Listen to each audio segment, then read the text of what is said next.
हर हर महादेव। दोस्तों, आज हम श्रवण करने जा रहे हैं गणेश जी की व्रत कथा। बहुत पुराने समय की बात है। एक नगर में एक राजा रहता था। उसकी दो रानियां थीं। उसकी सबसे बड़ी रानी बहुत गुस्से वाली, लालची, कठोर दिल और बुरी नीयत वाली थी।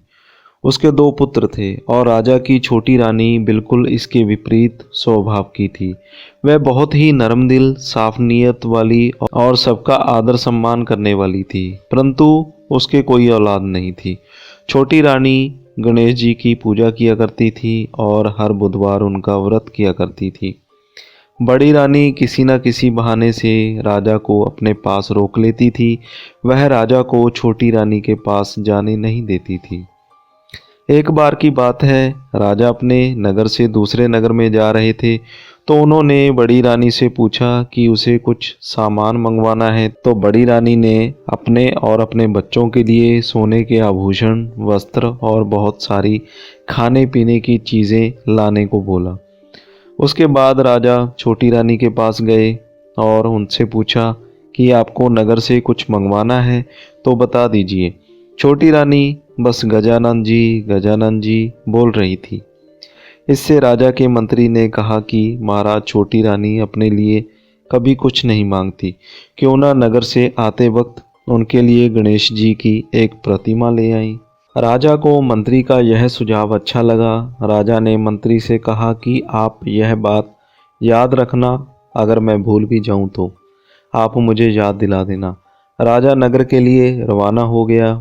वापस लौटते समय उसने बड़ी रानी का मंगवाया सारा सामान ले लिया, किंतु छोटी रानी के लिए गणेश जी की प्रतिमा लेना भूल गया।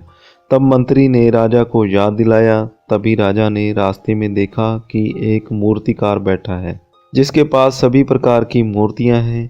तभी राजा ने मंत्री को आदेश दिया कि उस मूर्तिकार से अच्छी सी गणेश जी की प्रतिमा लेकर आए। मंत्री ने गणेश जी की सबसे सुंदर प्रतिमा ली। वापिस आकर राजा ने बड़ी रानी को उसका सारा सामान दिया जो उसने मंगवाया था।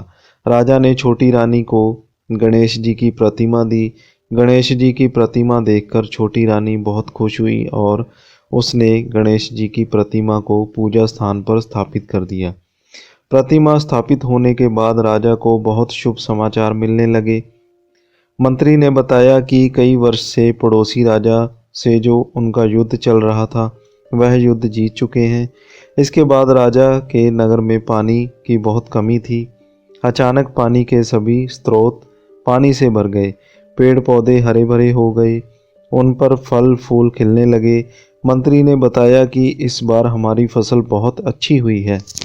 2 महीने बाद छोटी रानी भी गर्भ से हो गई। राजा यह सुनकर बहुत खुश हुआ और उसने पूरे नगर में मिठाइयाँ बंटवाईं। छोटी रानी के गर्भवती होने की बात सुनकर बड़ी रानी को बहुत ईर्ष्या हुई। वह सोचने लगी कि जब से गणेश जी की प्रतिमा छोटी रानी के पास आई है, वह बहुत खुश है और गर्भवती भी हो गई। तभी उसने अपनी दासियों को बुलाकर गणेश जी की प्रतिमा छोटी रानी के कमरे से चुराने के लिए बोला।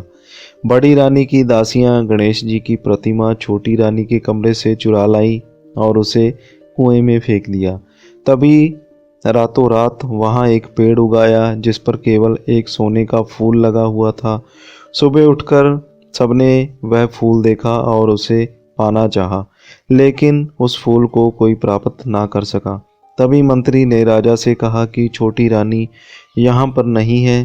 तो राजा ने तुरंत छोटी रानी को बुलाया। छोटी रानी ने अपनी झोली फैलाई और फूल टूटकर उनकी झोली में गिर गया। तभी फूल उसी गणेश जी की प्रतिमा में बदल गया जो राजा उनके लिए नगर से लेकर आए थे। राजा ने रानी से पूछा कि गणेश जी की यह प्रतिमा कुएं में कैसे आई।